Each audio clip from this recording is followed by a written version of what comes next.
Should DNA from a rape survivor be used to identify that same person for another crime at a later date?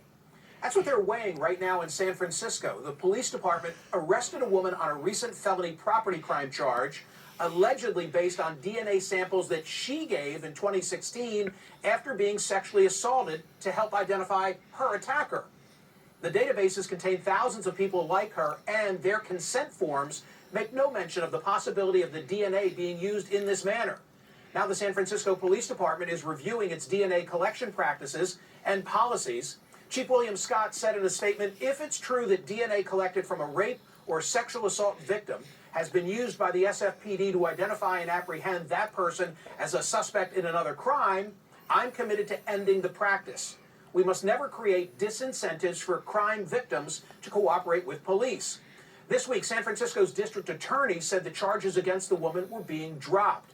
Joining me now is San Francisco DA Chesa Boudin.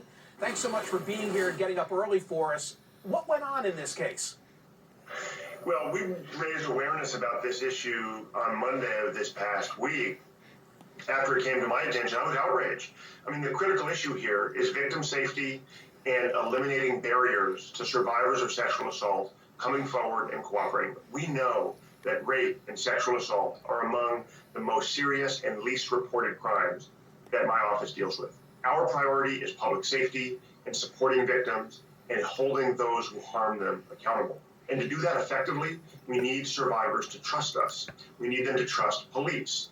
And when we learned that the San Francisco Police Department had used a victim's DNA without their consent in ways that violate the California Constitution's Victims' Bill of Rights, known as Marsy's Law, and likely violated the Fourth Amendment to the United States Constitution, we were outraged because of the disincentive that this could create for future survivors of serious crime to come forward and cooperate.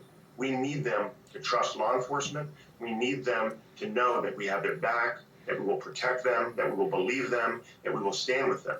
And here, sadly, the San Francisco Police Department Crime Lab, as we believe many other labs around the country are doing, treated this survivor who had the courage to come forward, to submit her body to poking and prodding and examination after the most horrific, humiliating, degrading violation any of us can imagine. They then treated her like a piece of evidence rather than a human being. It is unacceptable, and it will not be allowed to continue on my watch. That's why we partnered. Do you know, has anyone been convicted using DNA obtained in this fashion in San Francisco? The short answer is likely yes, but we don't know, because most of the police reports from the crime lab that we get are extremely opaque. We only discovered this particular issue, as I said, late last week, due to the crime lab report that made an opaque reference to a 2016 sample. We happened to look up that 2016 incident report number and see that it was a sexual assault case. We don't know how many thousands of other cases have involved tests or potentially, as you say, charges and convictions against a survivor of a sexual assault. I am very concerned. Mr. DA, does it matter to you what the crime is? In other words, this is like a law school hypothetical, sadly. I agree with you that in the case of a woman who reports a rape and then later is suspected in a property crime, you don't use the DNA that was collected. But what if she was connected to a murder?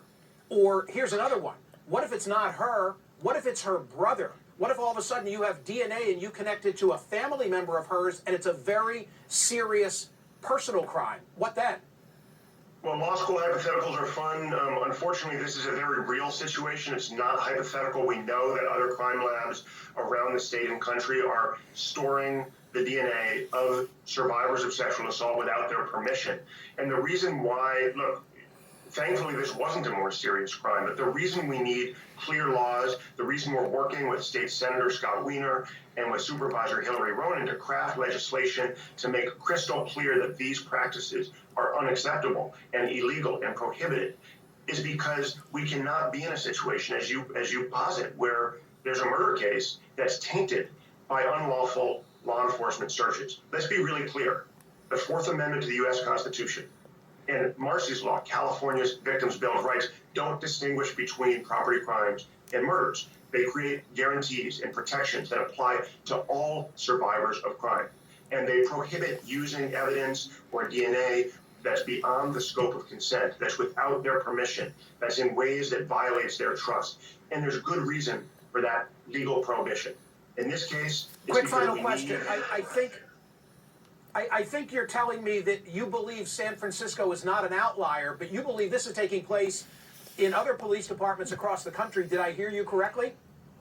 That's right. We know that it's happened in Bristol, Massachusetts. There's an online legislative report about the problems in their DA's office with this kind of a database.